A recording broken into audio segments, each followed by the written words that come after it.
નમસ્કાર વિદ્યાર્થી મિત્રો, ફરી એકવાર તમારું સ્વાગત છે અમારી યુટ્યુબ ચેનલમાં. તો મિત્રો, આજે આપણે વિડીયોમાં ધોરણ 10નું સામાજિક વિજ્ઞાનનું પેપર સોલ્યુશન જોવાના છે. એના માટે પ્રથમ પરીક્ષા માટેનું પેપર સોલ્યુશન જોવાના છે. તો સાહિત્ય તમારે પૂરેપૂરું પેપર સોલ્યુશન જોવાનું રહેશે. ચેનલમાં નવા હોય તો ચેનલને સબસ્ક્રાઈબ કરવાનું ભૂલતા નહીં. ટોટલ માર્ક્સ રહેશે મિત્રો 80 ગુણનું પેપર રહેશે. કેટલા ગુણનું? 80 ગુણનું પેપર રહેશે. તો સાહિત્ય તમારે પૂરેપૂરું પેપર જોવાનું રહેશે. 3 કલાકનો સમય રહેશે અને સામાજિક વિજ્ઞાનનું પેપર છે, આઈએમપી મોડલ પેપર છે. તારીખ હોય પહેલાં તમે સાહિત્ય પેપર જોઈ લેજો. અને આપણે પેપર સ્ટાઇલ મુજબ આપણે ઘણા ક્વેશ્ચન લેવાની કોશિશ કરી છે. બાકી ઘણા ક્વેશ્ચન એમનેમ છે, આઈએમપી ક્વેશ્ચનો રહેશે.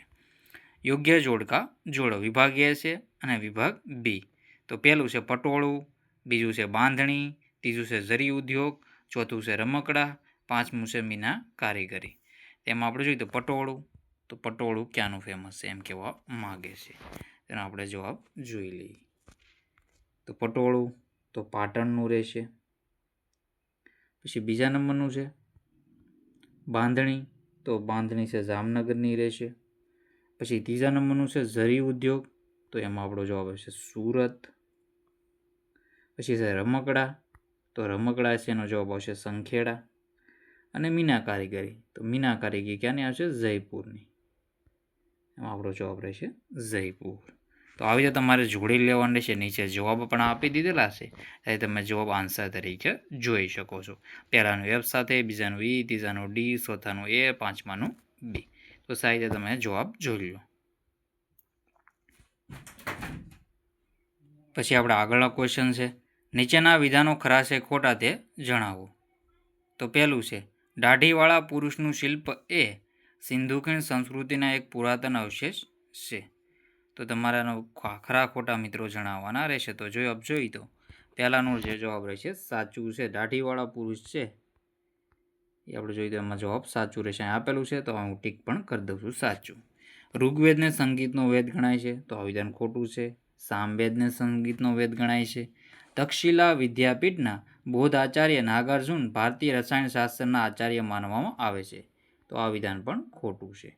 ચોથા નંબર છે ક્રાયોલાઇટ ખનિજ એકલ સંસાધન છે, તો ક્રાયોલાઇટ ખનિજ છે એકલ સંસાધન છે, બિલકુલ સાચું વિધાન છે. ગુજરાતને ઘઉંનો કોઠાર કહેવામાં આવે છે, ખોટું છે.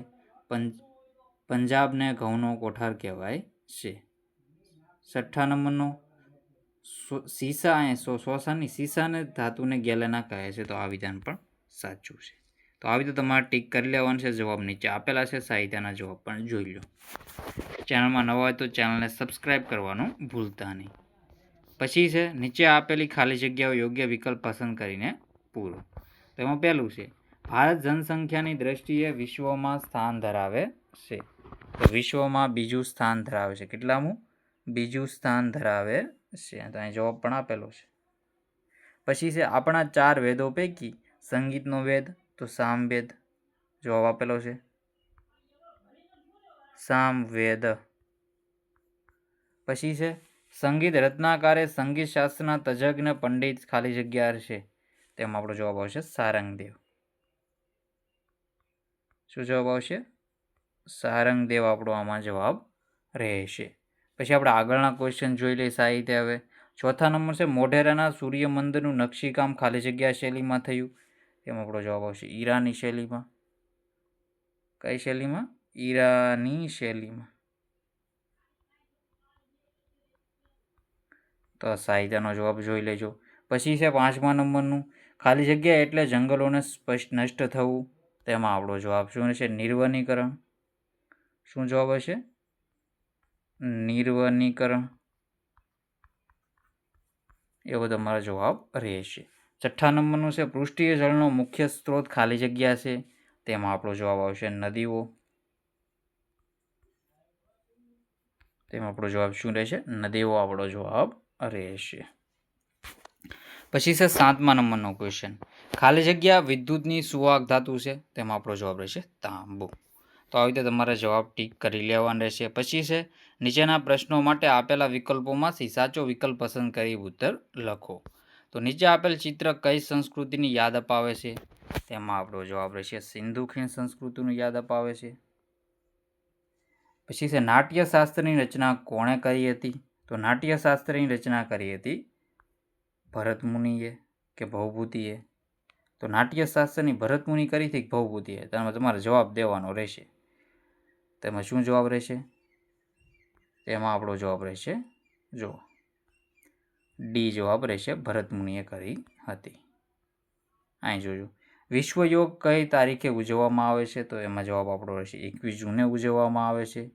જ્યોતિષશાસ્ત્ર, તંત્ર, હોરા અને સંહિતા એમ 3 ભાગમાં કોણે વેચ્યું? તો વરાહ મિહિરમાં આપણો જવાબ રહેશે. અને કયું ધાન્ય અનાજનો રાજા ગણાય છે? એમાં આપણો જવાબ રહેશે ઘઉં.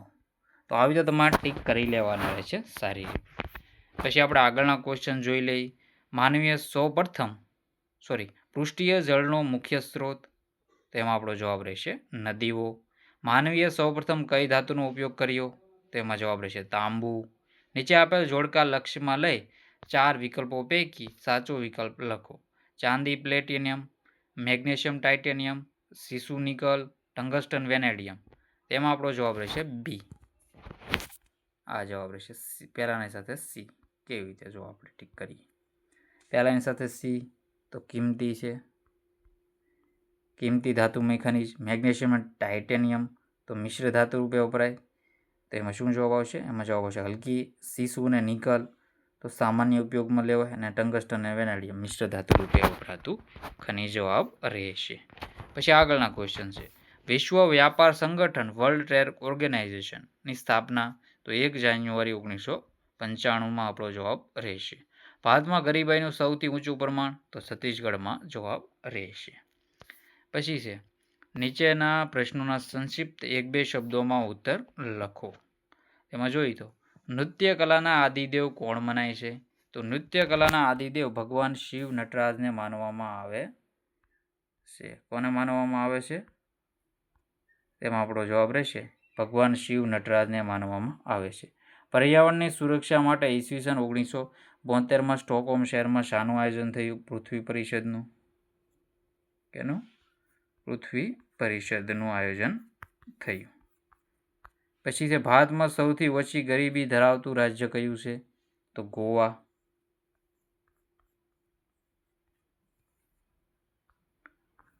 પછી છે, આતંકવાદ કયા પ્રકારની સમસ્યા છે?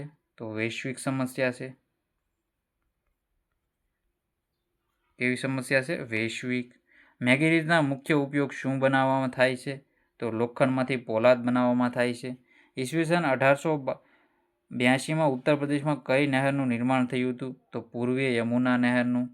હિમથી કયા પાકને નુકસાન થાય છે? તો કપાસના પાકને. આવા એમપી ક્વેશ્ચન છે. હિમથી કપાસના પાકને નુકસાન થાય છે. લેટેરાઇટ જમીનનો લાલ રંગ શાના કારણે? તો લો ઓક્સાઇડના કારણે. તો કે લો ઓક્સાઇડના કારણે છે એમનો લેટેરાઇટ જમીનનો રંગ લાલ હોય છે. તો મિત્રો અહીંયા આપણે પાર્ટ 1 પૂરો કરી છે. બાકીના બધા ક્વેશ્ચનો છે આપણે પાર્ટ 2માં જોવાના છીએ. તો પાર્ટ 2 માટે ચેનલને સબસ્ક્રાઈબ કરી લેજો અને બેલ આઇકન દબાવવાનું ભૂલતા નહીં. પાર્ટ 1 પૂરો જોઈને પાર્ટ 2 આવી જશે, એ પણ સારી રીતે જોઈ લેજો. તો મિત્રો વિડીયોનો એન્ડ કરીએ છીએ. જય હિન્દ, જય ભારત.